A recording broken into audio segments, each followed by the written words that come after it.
નમસ્કાર મિત્રો, હું ચુડાસમા પરસોત્તમ આપ દરેક મિત્રોનું ટીમ આઝાદ વતી દિલથી સ્વાગત કરું છું। મિત્રો, આગળના વિડીયોમાં જોયું એ જ રીતે કે ગુજરાત પોલીસ ભરતીમાં શારીરિક કસોટીમાં ફેલ થતા એક યુવકે આત્મહત્યા કરેલ છે। જે આ મિત્રો, તે યુવકની પૂરી ડિટેલ, કઈ ગામનો બનાવ છે અને કયા ગ્રાઉન્ડની અંદર તે યુવાનનો વારો હતો, તે તમામ માહિતી જોવાની છે। તદુપરાંત જોઈએ તો ફરી વખત એક ભાસ્કર ન્યૂઝના મારફતે નવી માહિતી મળી કે પોલીસની કસોટી આપતી વખતે યુવતી ઢળી પડી। જે આ મિત્રો, આ બંને અપડેટ છે તે એક જ વિડીયોની અંદર કવર કરવાની છે, માટે ખાસ કરીને વિડીયોને અંત સુધી અવશ્ય જુઓ। સૌથી પહેલી માહિતી ઉપર નજર નાખીએ તો સમગ્ર રાજ્યમાં હાલ પોલીસ વિભાગની લોકરક્ષક અને પીએસઆઈની ભરતીની પ્રક્રિયા શરૂ છે। જેમાં વાત કરીએ તો શારીરિક કસોટી જેમની ચાલુ છે, 8 તારીખથી શારીરિક કસોટી ચાલુ થઈ ગયેલી છે। ત્યારે માણાવદર તાલુકાના દગડ ગામના 29 વર્ષીય પરેશભાઈ હમીરભાઈ કાનગડ નામનો યુવક છે તે 9/1/2025ના રોજ પોલીસની ભરતીની શારીરિક કસોટી આપવા માટે જામનગરનું જે ગ્રાઉન્ડ છે તે જગ્યાએ ગયેલા હતા અને છેલ્લા 8 વર્ષથી તેઓ સરકારી પરીક્ષાની તૈયારી પણ કરતા હતા।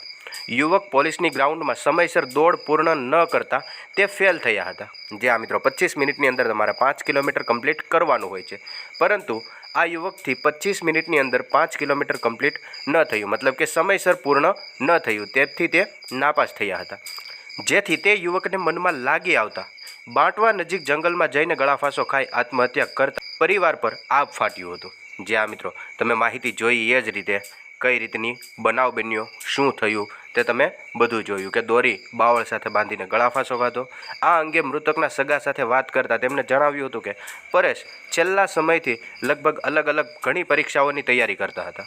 ત્યારે ગત 9/1/2025ના રોજ જામનગર ખાતે તેમને પોલીસ ભરતી માટેની શારીરિક કસોટી હતી અને ત્યાં તે ગયા હતા, જ્યાં દોડમાં પરેશ ફેલ થયા હતા। આ બાદ પરેશ જામનગરથી ઘરે આવવા નીકળ્યો હતો, પરંતુ ત્યારે બાંટવા નજીક આવેલા જે જંગલ છે ત્યાં જઈને પ્લાસ્ટિકની દોરીથી બાવળ સાથે બાંધીને ગળાફાંસો ખાઈ આત્મહત્યા કરી લીધી હતી તેવી માહિતી છે તે દિવ્ય ભાસ્કર દ્વારા જણાવવામાં આવેલી હતી।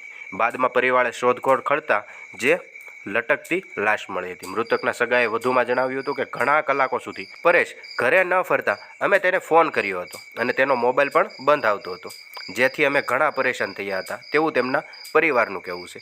ત્યારબાદ પરેશના પરિવાર અને તેમના મિત્રો તેમને શોધખોળ માટે હાથ ધરી રહ્યા હતા। જ્યારે રાત્રે પરેશનું બાઇક છે તે રોડ ઉપર જોવા મળ્યું અને જંગલ વિસ્તારમાં બાવળ પર દોરી બાંધેલી હતી અને તે હાલતમાં તેમની લટકેલી એક હાલતમાં લાશ જોવા મળી હતી અને આ મામલે પોલીસે જાણ કરી હતી અને ત્યારબાદ મૃતક પરેશના મૃતદેહને પીએમ માટે માણાવદર હોસ્પિટલમાં લઈ જવામાં આવેલો હતો।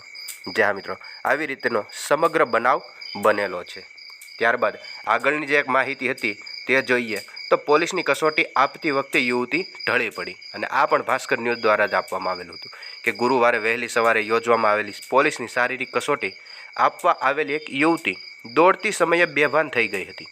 જ્યાં ત્યાંનો સ્ટાફ હાજર હતો, જે ગ્રાઉન્ડ ઉપરનો સ્ટાફ હોય તેમના દ્વારા યુવતીને તાત્કાલિક સયાજી હોસ્પિટલમાં ખસેડવામાં આવી હતી અને દાહોદના બડોદ ગામમાં રહેતા 24 વર્ષીય રાધાબેન જશુભાઈ પટેલ છેલ્લા લગભગ ઘણા સમયથી સરકારી પરીક્ષાની તૈયારી કરી રહ્યા હતા અને ગુરુવારે જ તેમને શારીરિક કસોટીની પરીક્ષા હતી અને ત્યારે દોડવાના સમયે તેઓ બેભાન થયા હતા અને વડોદરા ખાતે તેમનું ગ્રાઉન્ડ પણ હતું। જે આ મિત્રો, આવી રીતે ગ્રાઉન્ડને લગતી આ માહિતી હતી જે વિડીયોની અંદર ખાસ જોઈ। આવી નવી માહિતી જોતા રહેવા માટે હમણાં ચેનલને સબસ્ક્રાઈબ જરૂરથી કરી લેજો।